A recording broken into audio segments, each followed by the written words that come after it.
So, nilikuwa mhamiaji muoga. Sasa ninajiamini. Nimefikaje hapa. I used to be a timid immigrant. Now I'm confident. How did I get here? That's the topic of the day. And as you guys can see, we are back inside. It's a beautiful night. And I wanted to bring up this conversation for many different reasons. One, I do believe that it's something a lot of immigrants can relate to, not only Kenyans. And two, it's definitely a growth that most immigrants, when they move to a different country, let's say America, you have to go through. You have to find yourself and find that voice in you, right? Now, let me first explain what I mean when I say a timid immigrant. When I speak on the term timid, I mean the not having the confidence to voice yourself, not having the confidence to defend yourself or just to express yourself in many different scenarios. This can be like in the workplace, it can be in school, it can even be just communicating between friends and different situations. And the reason I think that this happens, it's a cultural thing. I believe it stems from culture. And it stems from childhood. It's reinforced, in my opinion, in school. And then by the time you're an adult, it's like you have to rewire your brain to to be able to operate in the Western world or in these new spaces that aren't similar to where you come from, right? So let's first dive into the childhood part, right? The the the beginning of this timidness, I said timidness, timid, timidity, is that even a word? The beginning of being timid, or where it's first ingrained into you, is from childhood. And the way that I see that manifests itself, it comes from how we culturally raise our kids and what we culturally see as normal or disrespectful or rude or ABCD, right? And I'll give you an example. Like growing up as a kid, you're not allowed. I wasn't allowed to disagree with my parents in the sense of like let's say, oh Jimmy, why did you do this? Da, da, da, da, da. Let's say I'm being lectured and I'm being yelled at for something that I quote unquote did. But let's say it didn't actually happen like that, or that's not the reason why I did it. The second I open my mouth to be like, no, that's not that, you're talking back. You're talking back. Shh, I don't want to hear it, right? And that's the beginning of this. That's the beginning of beating, or not even beating. That's the beginning of forcing that self determinedness out of your child, because when I compare that type of upbringing to what I see in the Western world here in America, it's very different. I would definitely say that a lot of the kids who grow up here in the US have more of a voice to be able to talk with their parents and express themselves. But in a lot of African households, not just Kenyan, the second you open your mouth, it's you're being rude, you're talking back, you're this, you're that. Like it's slowly weaning out any self confidence to express yourself, right? And then it gets reinforced through discipline, whether you're getting beat, whether you're getting grounded or whatever, because it could stem from you did something wrong, but now because you try to express yourself and I see that as rude, I'm gonna make your consequence even worse, and that's reinforcing it, right? And the opposite that I've seen here, it's a kid can actually be like, "No, mom, that's not what," and the parents will actually listen. So that's where it starts from. Like just the childhood part, just getting in trouble and how you allow your kid to express themselves. And then it continues on through schooling. Now, the way schools here are and schools back in Africa are very different. Back in the day, obviously kids used to get beat in school. That might sound crazy to an American person.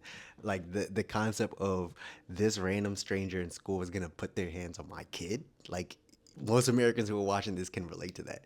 Even me, I would not want that, right? I grew up here. I never had to experience. Actually, I did. I did do preschool.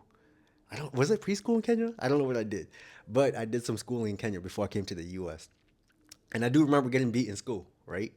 I do remember getting like getting beat with a stick and everything, but that's so taboo to the Western mindset, to the American mindset, and luckily that has changed. I don't want to paint this picture as if that's how things still are in what's it called in Kenya. I believe, if I'm correct, that that has been outlawed from schools depending on which schools you go to. I'm pretty sure it probably still happens. I'm pretty sure that there's probably some wild teachers who still think that they have full authority over your kid. But in today's day and age, 2025, I don't think most kids are being beat. But back to the topic. When you get to school, or let me talk about my parents, people who would have gone through that, or people who are older than me who would have gone through that in Kenya. So you've already been trained as a kid to not express yourself, no matter what. It's because it's seen as rude. Then you get to school, and now you have a person of authority who's not your parent, right? This still ties into the cultural part. Culturally, you respect someone with authority. You respect elders. That's the big part. Elders right there, because at this point in school, you're still a kid. Your teacher is older than you, so culturally, you respect your elders. You respect people in authority. You don't talk back, and whatever they say essentially goes.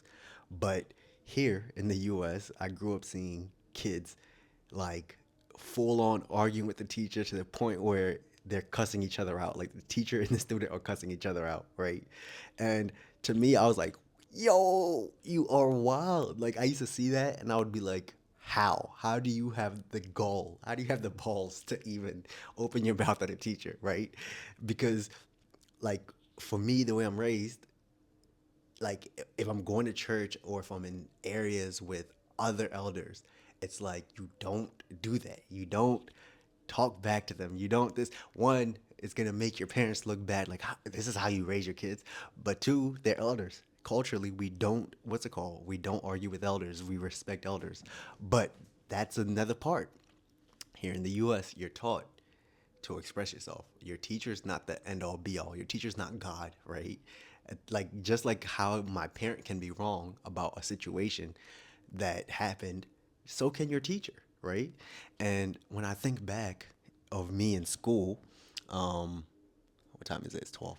Okay. When I think back of me in school, there was definitely situations where the teacher claimed I did something or claimed that I was involved in some issue in class where I really wasn't.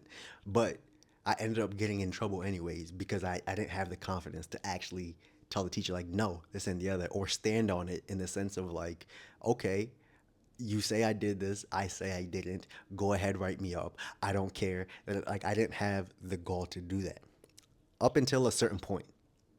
For me, it was like very early. Um, Probably I would say when I first started getting into fights in school and everything, it started from there, like having to defend yourself because you got to think about this. The kids here are raised to have a self identity and know themselves and express themselves. It's a dog eat dog world. The second they see that you are timid and you're scared to stand up for yourself, you are a target. You are a target. But at the end of the day, I'm Jimmy. I was always physically capable, right? So it would stem from kids thinking that you could just bully Jimmy, you could just push him around. For me, I grew up with an older brother. I used to fight my older brother like cats and dogs, right? Getting my butt beat, getting thrown off the like on the wall, this and that. Like you know how brothers grow up. It's very physical. So I was never scared to defend myself physically. But these kids thought, okay, yeah, he's this African kid. Yeah, he's a target. And eventually they effed around and they found out that I wasn't scared, right? And I still remember situations like that. Like your parent gets called. Oh my gosh, your kid got into a fight in school today, this and the other. And the first thing that's going through my mom's head or your any African parent's head, it's you don't go to fight to school. That's bad. Like they don't even care to ask what happened. They don't care to ask like or understand were you defending yourself. Like automatically, I even remember getting into fights. Parents get my mom getting called, and then my mom the first thing she's doing is yelling at me. No care in the world to understand. Hey, what happened, this and the other. It's automatically, you don't do this, this is wrong.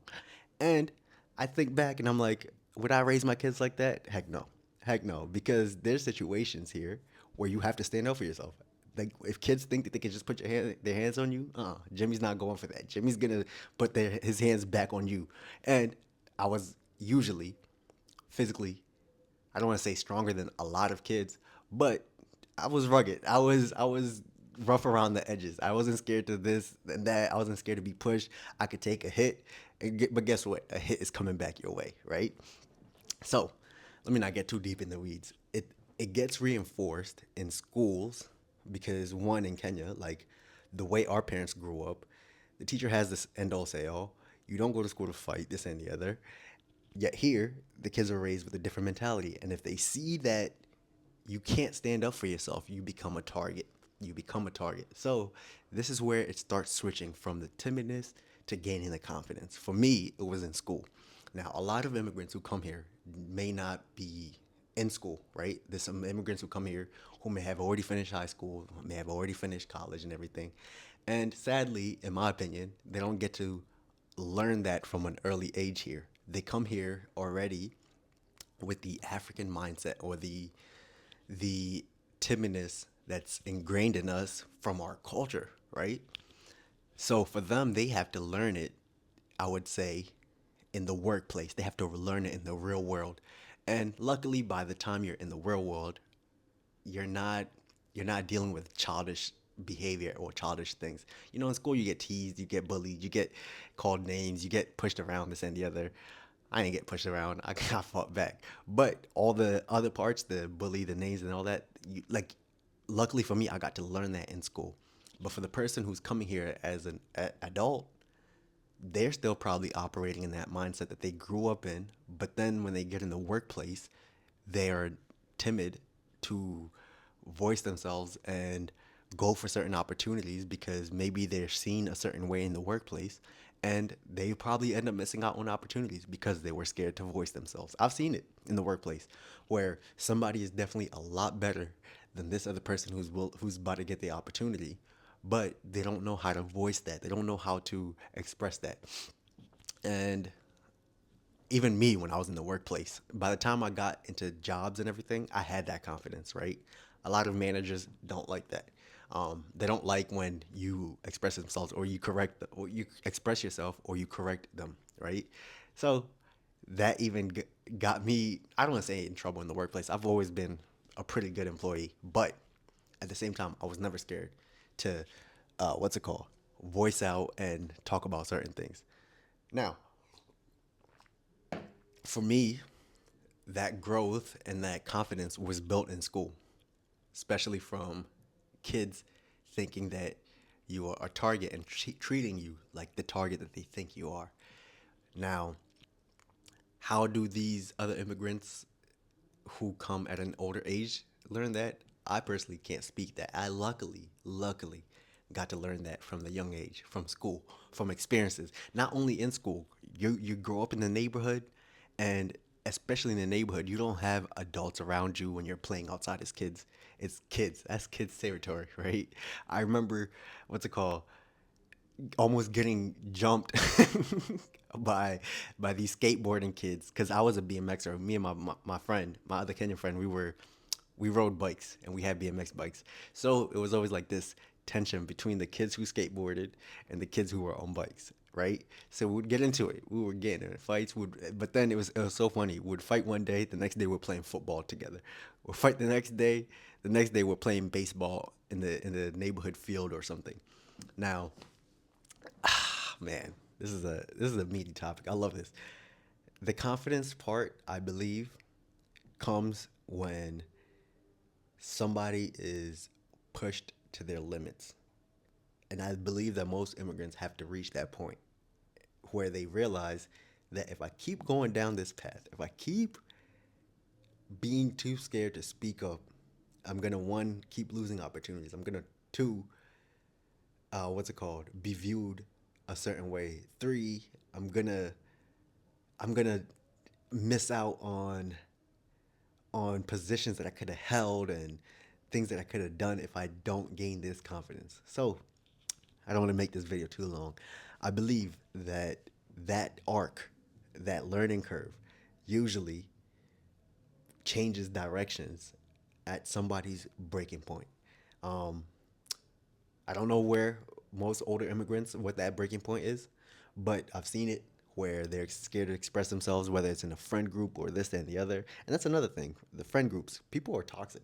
You have a lot of narcissists these days. A lot of people who they'll cling on to you and they'll try to bring you down. They'll try to own you mentally because they can see that you're scared to speak up for yourself. For me, it, I have a brash personality in the sense of like a lot of my friends know if Jimmy disagrees with something, he's gonna let you know he disagrees with it. But I've seen it myself in friend groups where somebody is full over themselves, like over the top, thinking that they are the hot Cheetos. They think that they are the best thing since sliced bread, and I've seen them hook onto the weakling in the group or the person who's less confident, more timid, and slowly try to own that person.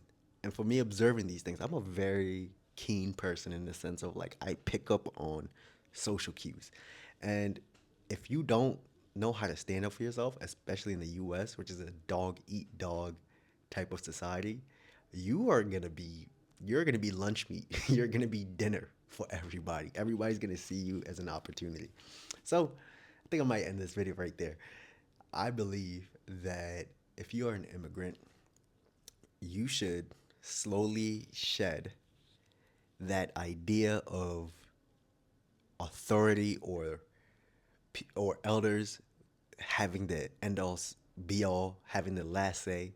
Um, but I'm not saying become rude or become ignorant and a bad person. Still respect people, but at the same time, if you don't learn to defend yourself, speak up for yourself, and and voice yourself, especially in the Western world, you're gonna be lunch meat. You're gonna be I just burped. You're gonna be dinner, and you are gonna be excuse me, and you are gonna be fed to the dogs. It's a hard arc, it's a hard curve, but it definitely happens. Now, does it happen in reverse where Americans go to other countries like Kenya and they have to gain this confidence? I don't think so because what I've seen online is a lot of people view what's it called?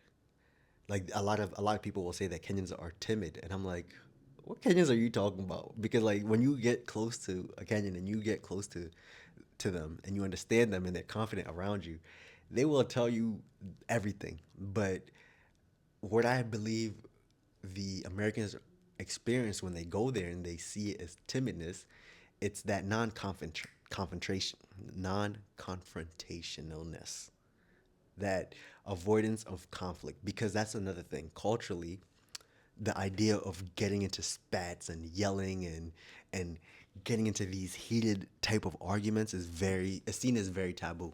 It's seen as unclassy to even reach that point where two people are shouting at each other or two people are like going head to head. And I believe that that the misunderstanding from Westerners who go to Africa and they view Africans as timid comes from their understanding of how one defends themselves and then their observation of situations where they've disagreed with the Kenyan or they've disagreed with the Tanzanian or this person and they've seen that this person backs down, this person what's it called, like almost caves in and avoids the whole situation. Now it's not that that person now agrees with you. It's just that where that conversation has reached or where that situation has reached in that confrontation is seen as taboo culturally to them. So it's like for them, they want to avoid even reaching there. Um, that's that. I think I'm gonna end that right there. And yeah, I hope that most immigrants go through that arc. I hope that they learn early that if you don't stand up for yourself, you're setting yourself up for failure. That's the end of this video. I love y'all, and I'll see y'all on the next one. Bye.